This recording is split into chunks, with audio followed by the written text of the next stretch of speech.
Yo, welcome back to Good Game Reviews. Here to do another game review, and we are officially done with the Week 12 matchup with the Arizona Cardinals and the New England Patriots. And New England Patriots come out on top, 20-17. Pretty much a close game. Nothing that I didn't really expect. I expect this to be a close matchup. Didn't expect that ending though. Yet another crazy ending for the Patriots. Let's just go ahead and get into it. You know, I don't know really what to say. I'm gonna go ahead, start off with some good, end it off with the bad. You know my usual flow. Let's go ahead and get into it. Now for the good, I want to give a shout out to James White. He didn't do anything impressive in terms of yards. Nothing too impressive. He only averaged 3.6 on the ground, but he did get the 2 touchdowns. The only touchdowns, from this matchup. So, yeah, I mean, it was a very slow day for the running back core altogether. Wasn't a lot going, getting done on the ground, besides a few Cam Newton sneaks maybe. Besides him, getting out open, every once in a while.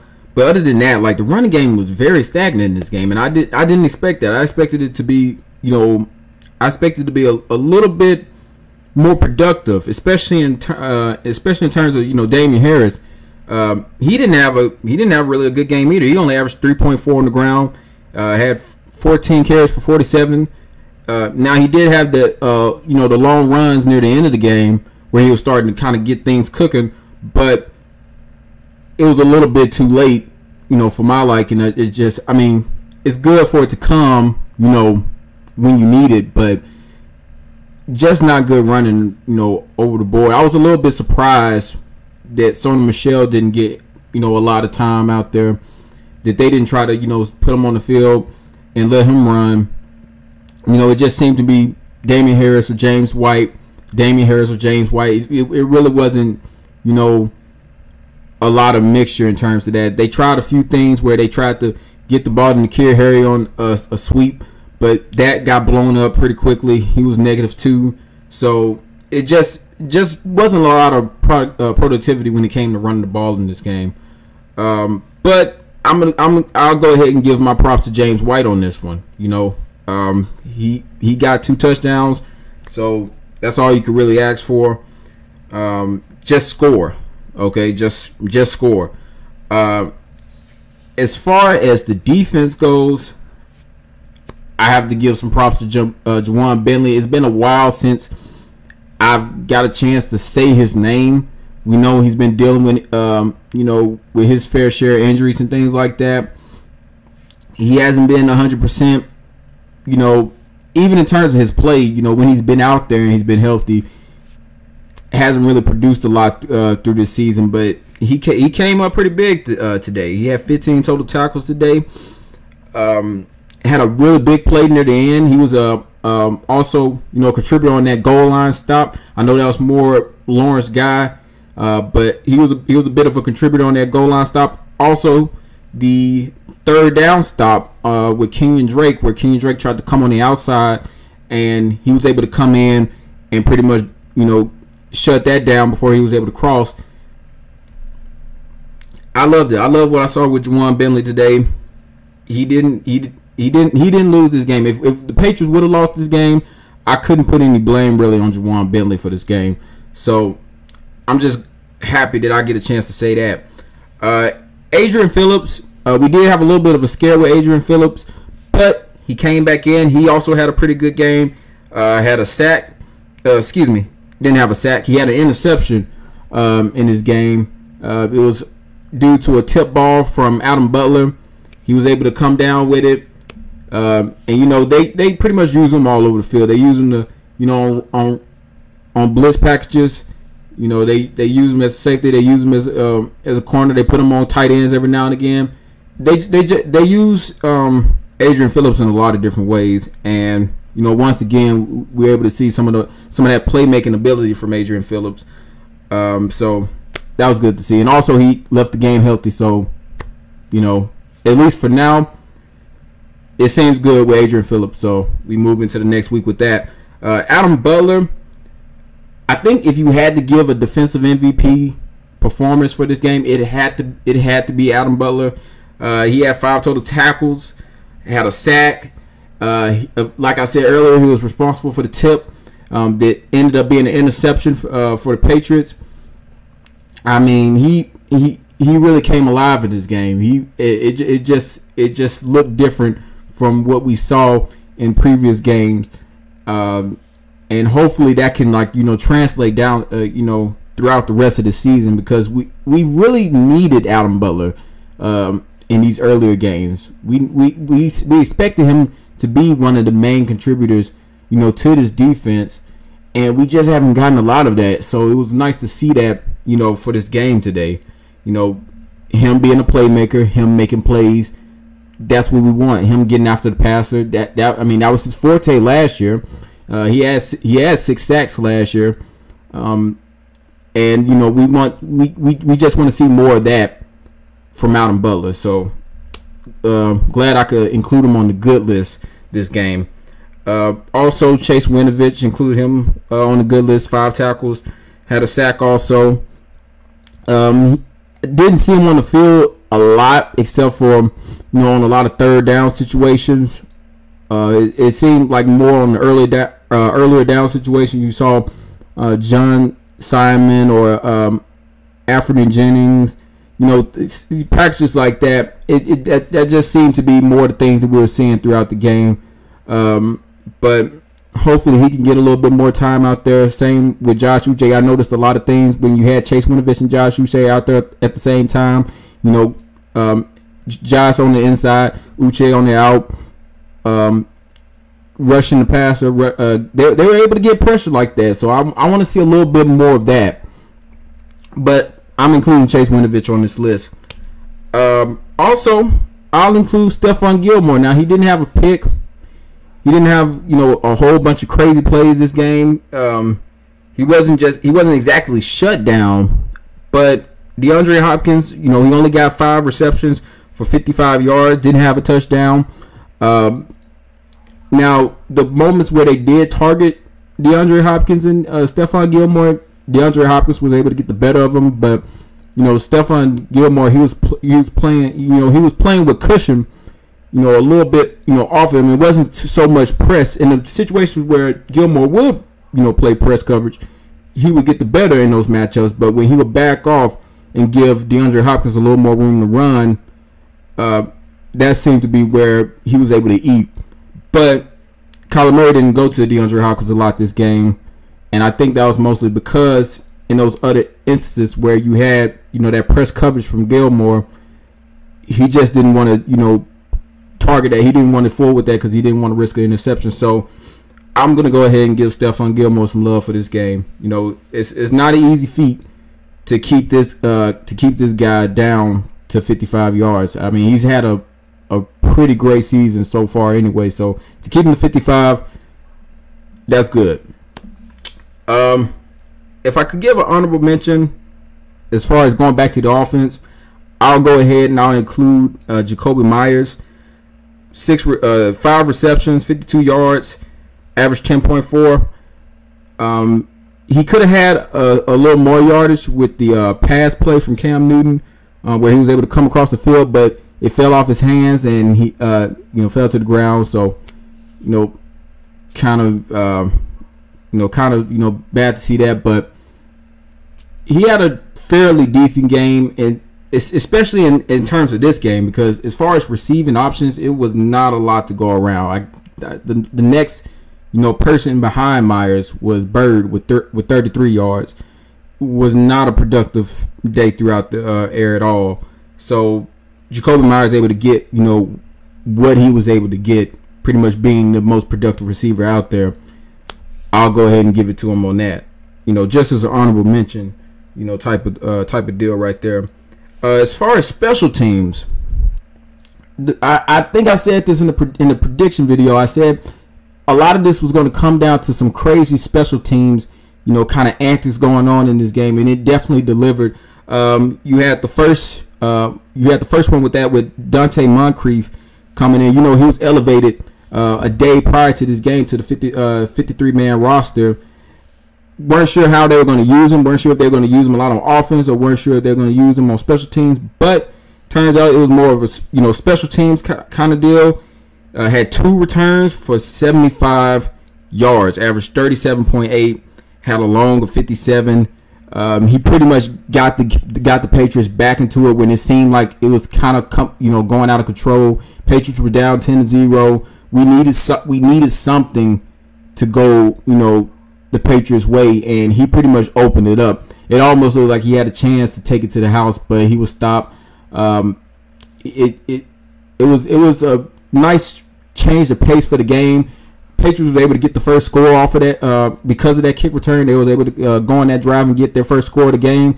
So Dante Moncrief was able to get a lot of things open up, for this offense.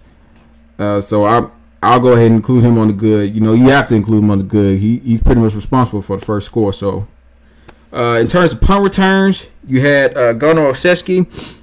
He had 2 returns for 67 yards. Had average of 33.5. Had the long of 58. Now it could have been more. It could have been around 82 or something like that for a touchdown, because he got loose. He got in up the middle, got through a little crease, and he was pretty much gone. Okay, he was pretty much gone.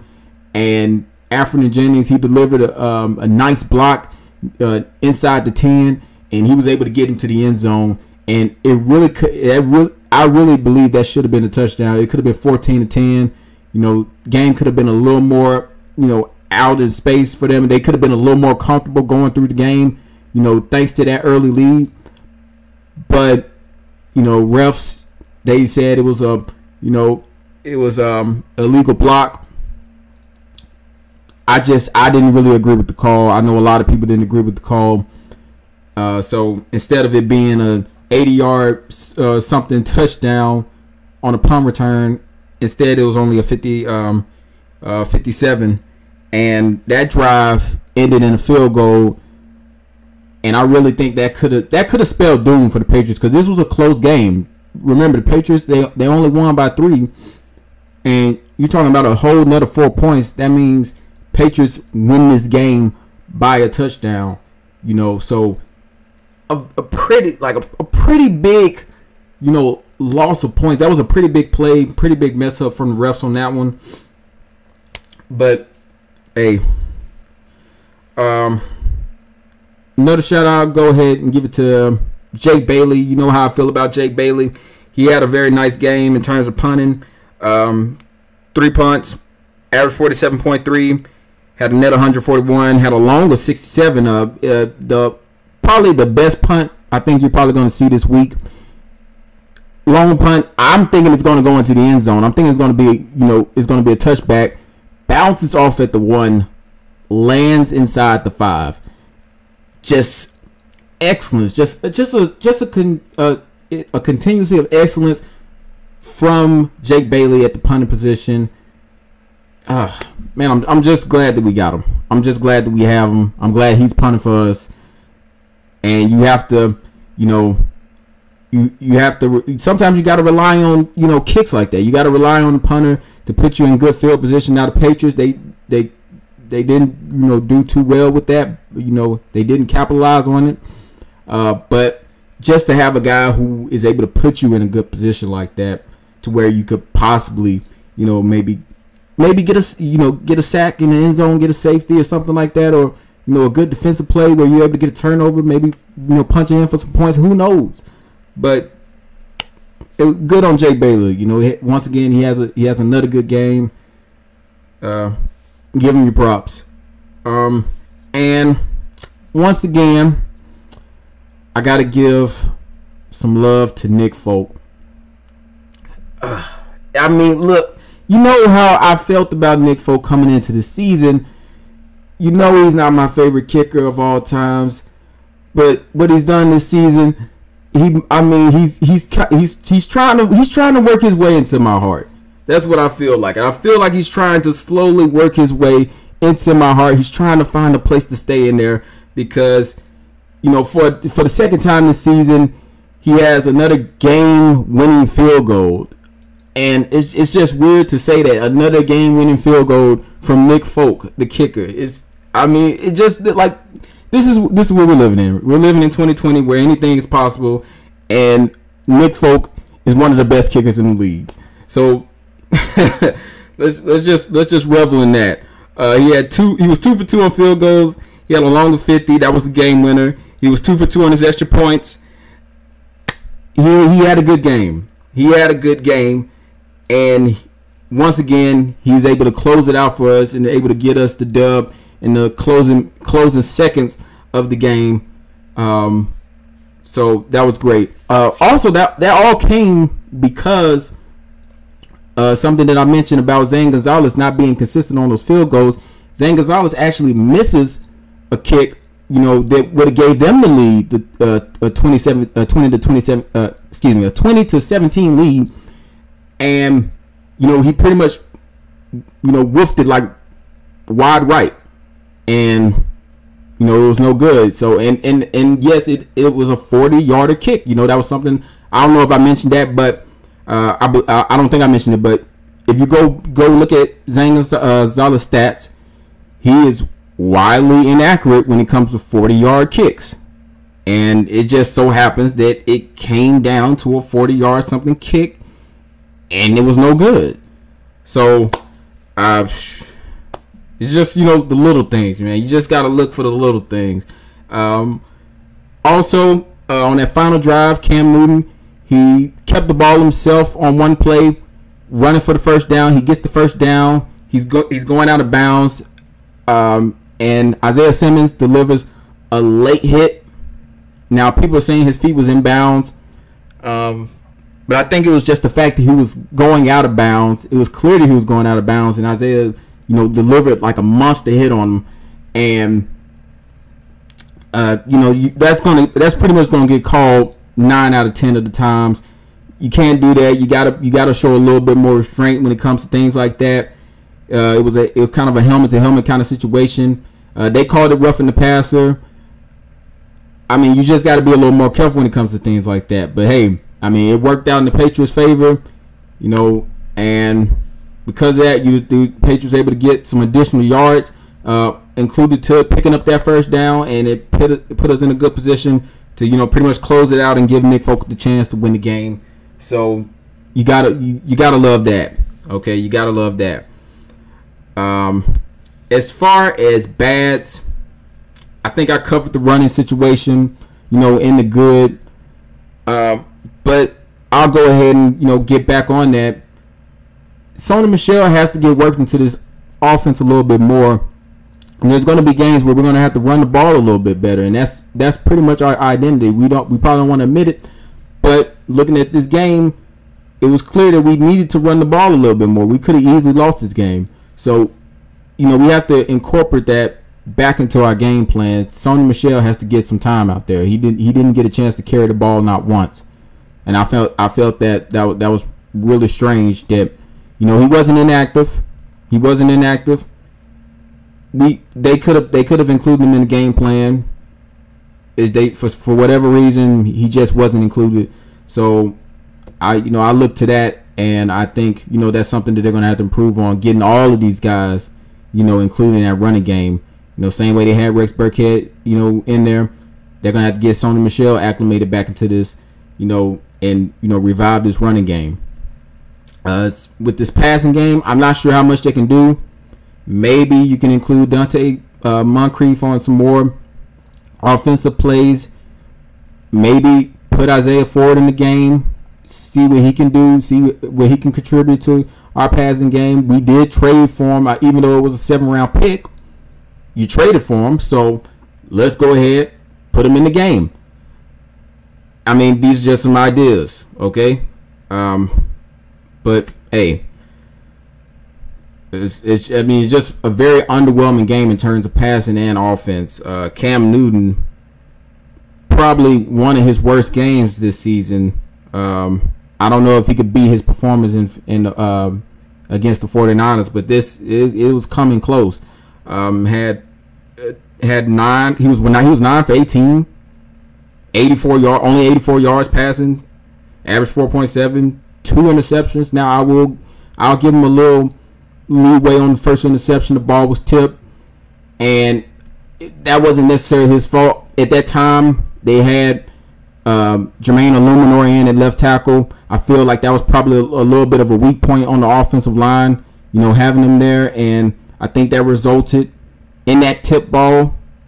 Wasn't able to keep the defender's hands down, wasn't able, to keep him clean, and I think that led to that turnover early in the game. So that's why you see Justin Herron. He comes in later on, and he's at that left tackle spot. I think things went a little bit more smoothly with Justin Herron at that left tackle spot. So with Isaiah Wynn, seeing that he's been placed on IR, I think we're going to see a little bit more of Justin Herron instead of Illuminor at that left tackle spot. But that's just one of the issues that they were dealing with. But as far as the second interception, that was all Cam. He should have placed that ball a little more outside. He put it too far inside.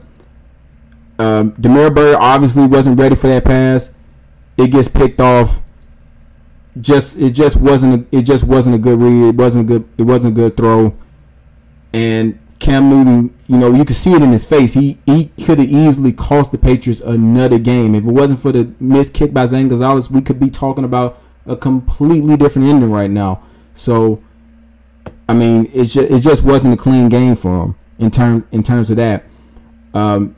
We got some information at the end of the game where it appeared that he was talking to Josh McDaniels, and he was saying he was sorry. He's like, "Hey, I'm sorry, man," or whatever like that. And even though they won the game, you could see that this still bothered him, that he wasn't the reason why they won the game. I mean, of course he got that first down. He got the penalties tacked on when Isaiah Simmons laid in with the late hit, but he knows that interception could have cost him the game.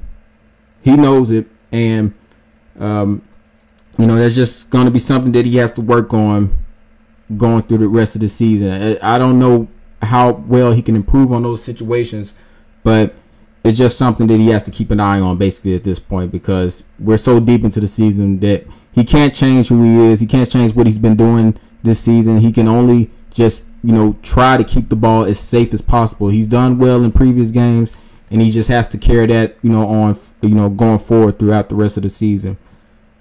But yeah, that's pretty much it on this one. Next week they have the Chargers coming up. Should be a good game, and not sure about the wide receiver position right now. Not sure how long they're going to work with Dante Moncrief. Not sure if they're going to decide to put him more in on the offense, or if they decide to put Isaiah Ford in there, or what do they do with the tight end position. That's still up in the air. But those are just some things that we're going to have to look at as we go into this next matchup. But as always, like, comment, subscribe, all that good stuff. Until next time, I'm out.